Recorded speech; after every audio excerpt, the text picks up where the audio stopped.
नमस्कार दोस्तों, Vivian with Hariom में आपका हार्दिक स्वागत है, अभिनंदन। आज इस क्लास में हम लोग देखेंगे लाभ हानि नाम का जो टॉपिक है उसको हम लोग अच्छे से कवर करने वाले हैं जो है, और हर एक पॉइंट को हम लोग यहाँ पे समझेंगे, हर एक पॉइंट को समझेंगे। ठीक है, तो हम लोग देखेंगे इसमें प्रॉफिट एंड लॉस। हम लोग बेसिक भी बात करेंगे और एडवांस लेवल तक जाएंगे।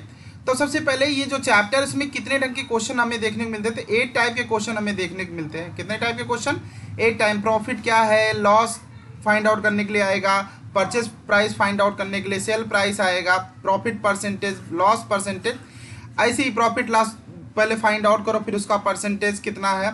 ठीक है, तो ये सभी चीज़ें यहाँ पे आप सबको देखने को मिलेंगी। हम बेसिक से टॉप पे बात करेंगे, पूरे कंसेप्ट बताएंगे। प्रॉफिट किसे कहते हैं, लॉस किसे कहते हैं, परचेज प्राइस क्या होती है, सेल प्राइस क्या होती है। ठीक है, परसेंटेज कैसे फाइंड आउट होता है, और आपको ये दोनों लैंग्वेज मिलेगा।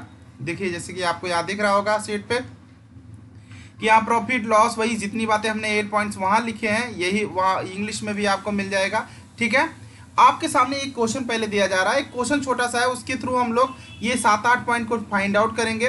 फिर आपको हम इसका बेसिक बताएंगे कि सेल प्राइस किसे कहते हैं, परचेज प्राइस किसे कहते हैं, और उसका प्रॉफिट परसेंट कैसे निकलता है, फ्रैक्शन कैसे सॉल्व करेंगे, ट्रिक क्या होगा, बेसिक कंसेप्ट क्या होगा, इन सब पे हम लोग डिस्कस करने वाले विधिवत।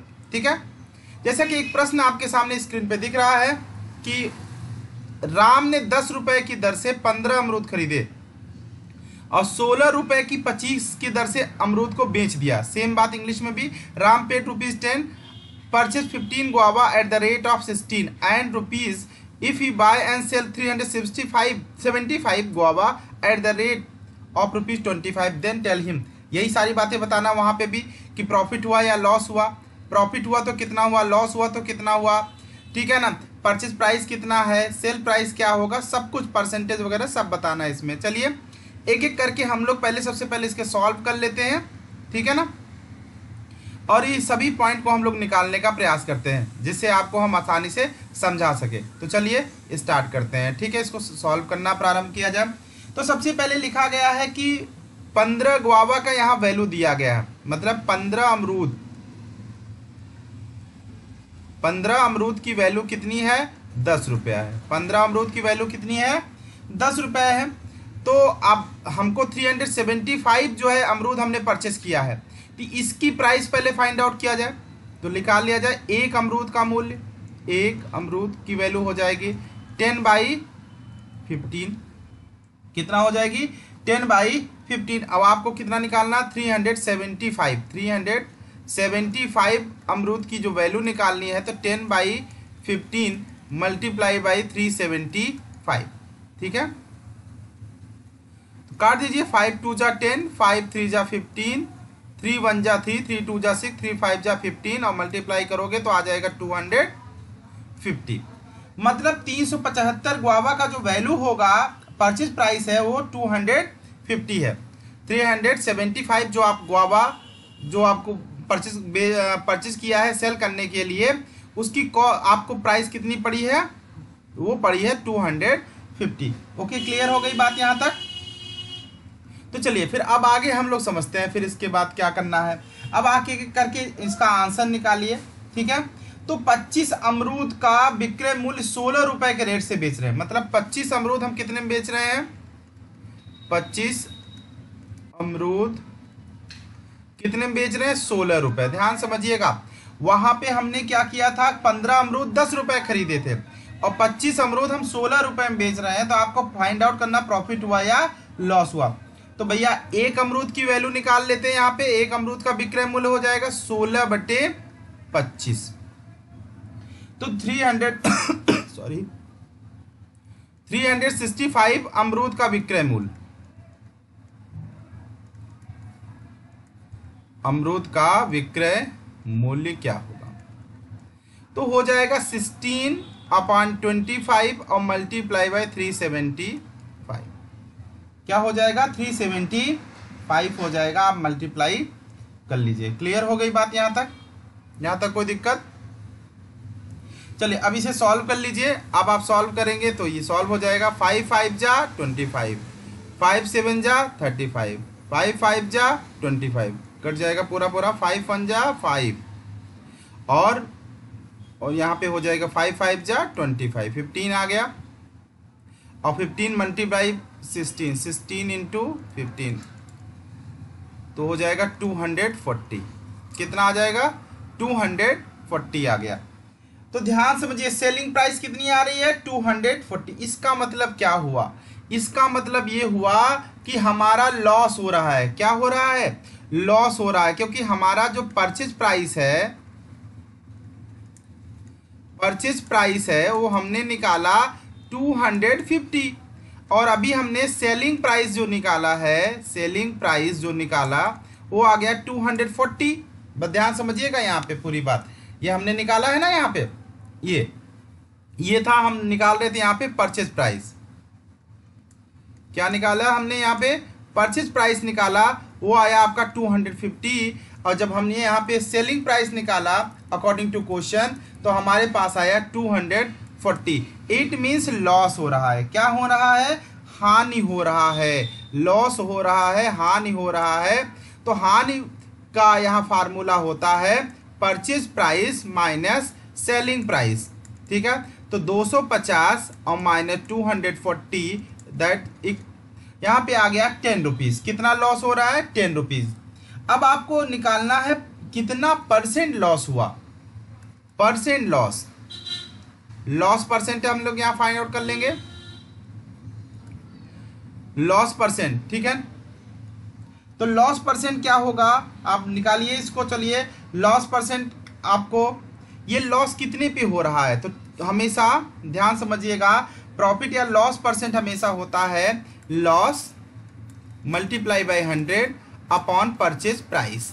तो लॉस कितना आ रहा है? 10 rupees multiply by 100 upon purchase price कितना था? 250। सॉल्व कर लीजिए, 0 से 0 कैंसिल कर दिया आपने। अब 5 2 जा 10, 5 5 जा 25, 5 2 जा 10, 2 2 जा 4% आपका हो रहा है लॉस। लॉस परसेंट कितना हो रहा है? 4%। देखते जो भी दिक्कत आएगी सब कुछ हम लोग सॉल्व करने का प्रयास करेंगे। सबसे पहले आप लोग कि कॉस्ट प्राइस किसे कहते हैं, लागत मूल्य किसे कहते हैं। ठीक है ना, लागत मूल्य किसे कहते हैं, परचेज प्राइस किसे कहते हैं, हम लोग उसको सबसे पहले समझेंगे। ठीक है, चलिए, ये आपको पीडीएफ मिल जाएगा, आप बिल्कुल परेशान ना हो। ठीक है ना,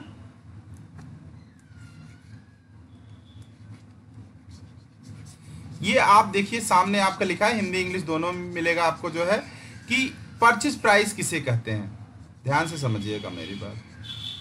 चलिए, लिखा है कॉस्ट प्राइस, क्रय मूल्य। ठीक है ना, क्रय मूल्य लिखा है कि क्रय मूल्य जो है कॉस्ट प्राइस वह राशि है जिस पर कोई वस्तु खरीदी जाती है। क्या की जाती है? खरीदी जाती है।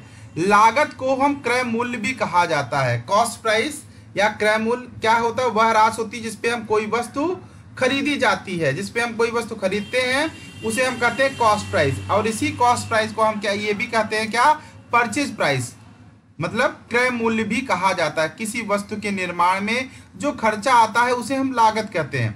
ठीक है ना, और कभी कभी हम जब वस्तु खरीदते हैं, खरीदने के बाद जो ढुलाई वगैरह मरम्मत वगैरह उस पर जो देते हैं उसको भी हम लोग क्रय मतलब कॉस्ट प्राइस में ऐड करते हैं। बात समझिएगा, सेम बात हमने इंग्लिश में भी बताया है। सिंपल पहले ये समझ लीजिए कि कॉस्ट प्राइस होती क्या है। जिसपे हम लोग कोई वस्तु परचेस करते हैं, जिसपे हम खरीदते हैं, वो उसकी क्या होती है? Cost price. लेकिन मान लीजिए कि आपने कोई वस्तु खरीदा, आपने यहाँ पे कोई वस्तु खरीदा, आप बाई रोड यहाँ तक आए थे, आपने इसकी ढुलाई दिया 10 रुपये।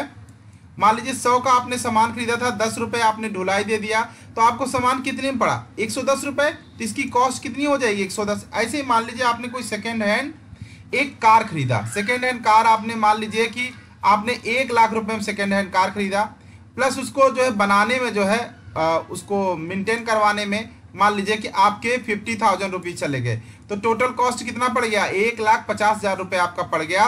तो आपकी कॉस्ट जो कार की कॉस्ट कहलाएगी वो कितनी कहलाएगी? 1,50,000 कहलाएगी, ना कि जो है आपका क्या कहलाएगा, ना कि आपका जो है 1 लाख रुपीज़। क्योंकि 1 लाख रुपीज़ कैसे होगा?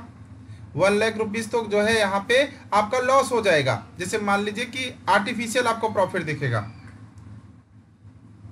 क्या दिखेगा, आर्टिफिशियल प्रॉफिट दिखेगा यहाँ पे, ये बात समझने की जरूरत है। ठीक है, चलिए ठीक है।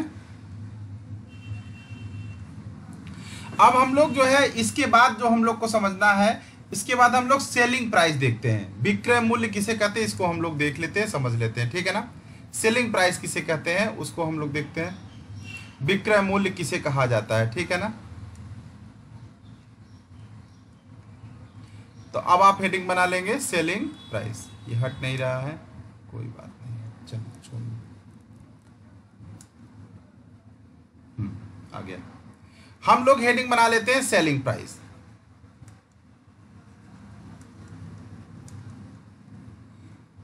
हिंदी में हो जाएगा विक्रय मूल्य। तो विक्रय मूल्य किसे कहते हैं, सेलिंग प्राइस हम किसे कहते हैं? विक्रय मूल्य वह राशि होती है जिसपे हम किसी वस्तु को बेचते हैं। तो लिख लीजिए, विक्रय मूल्य वह राशि होती है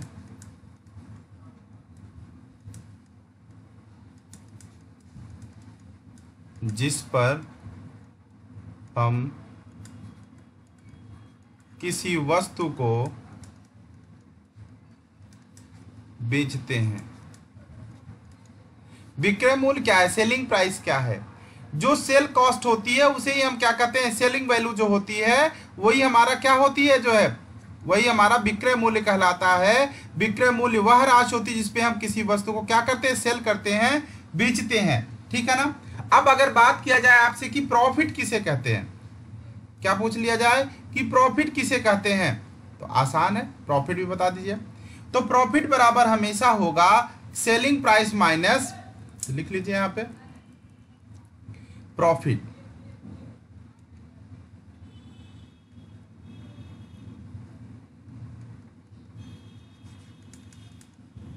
हिंदी में हो जाएगा लाभ। विक्रय मूल्य माइनस क्या हो जाएगा, क्रय मूल्य। विक्रय मूल्य माइनस क्रय मूल्य। क्लियर हो गई बात? यहां पे आपको हमने, आप अच्छे से इसको क्या बना लीजिए।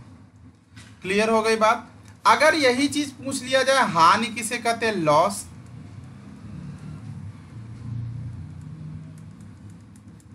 जस्ट उल्टा हो जाएगा।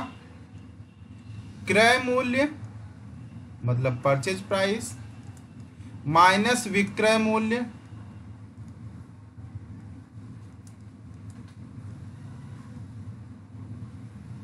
क्रय मूल्य माइनस विक्रय मूल्य, purchase price minus selling price आपका आ जाएगा लॉस। क्लियर हो गई बात? यहां तक कोई दिक्कत?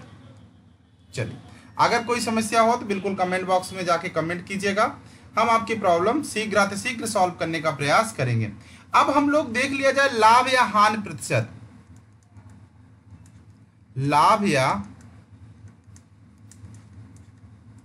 हानि प्रतिशत की बात कर लिया जाए तो देखिए, लाभ प्रतिशत बराबर क्या होता है, प्रॉफिट परसेंटेज बराबर क्या होगा, तो प्रॉफिट हिंदी में इसको लिखेंगे लाभ गुणे 100 मल्टीप्लाई बाय 100 अपॉन क्रय मूल्य, और क्रय मूल्य को इंग्लिश में कहते हैं परचेज प्राइस, परचेज प्राइस। ठीक है, ऐसे ही सेम हो जाएगा हानि प्रतिशत बराबर क्या होगा, हानि प्रतिशत बराबर भी लिख लीजिए,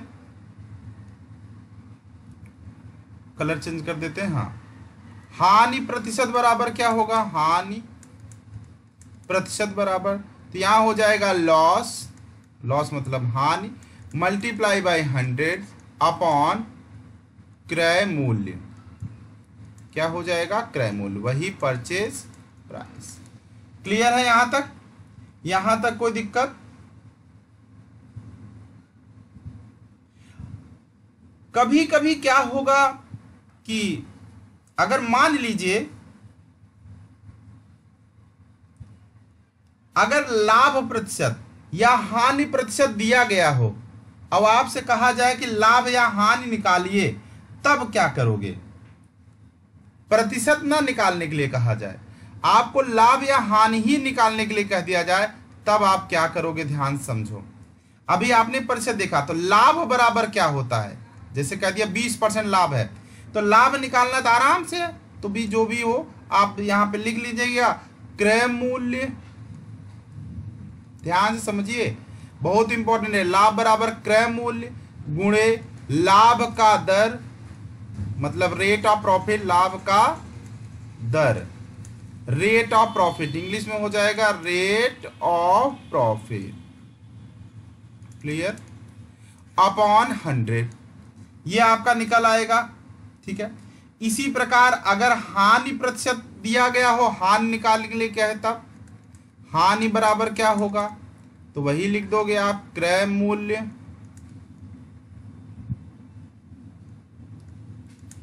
गुणे हानि की दर बटे कर दोगे आप 100, आपको आ जाएगा। ठीक है, ऐसे ही करके हम लोग एक एक करके सारी बात अच्छे समझते चलेंगे, कहीं एक भी जगह डाउट बनने वाला नहीं है। ठीक है ना। सबसे पहले हम लोग इसमें जो पढ़ना चालू करते हैं, क्रय मूल्य ज्ञात करने संबंधित जितने भी प्रश्न होते हैं, खास के जो फ्रैक्शन वाला दिक्कत करता है, वो सब हम लोग समझेंगे। ठीक है ना। क्रय मूल्य ज्ञात करना सीखेंगे, भिन्न का नियम यहीं पे सीखेंगे, ढेर सारी बातें हम लोग यहीं पे समझने का प्रयास करेंगे। क्लियर हो गया। छोटी छोटी क्लास होगी, आपके लिए बहुत हेल्पफुल होने वाला है। ठीक है, आपको कंटिन्यू जो है मिलेगा। आप लगातार जो है डेली शाम को, आप शाम तक आपको क्लासेस मिल जाया करेंगी। ठीक है।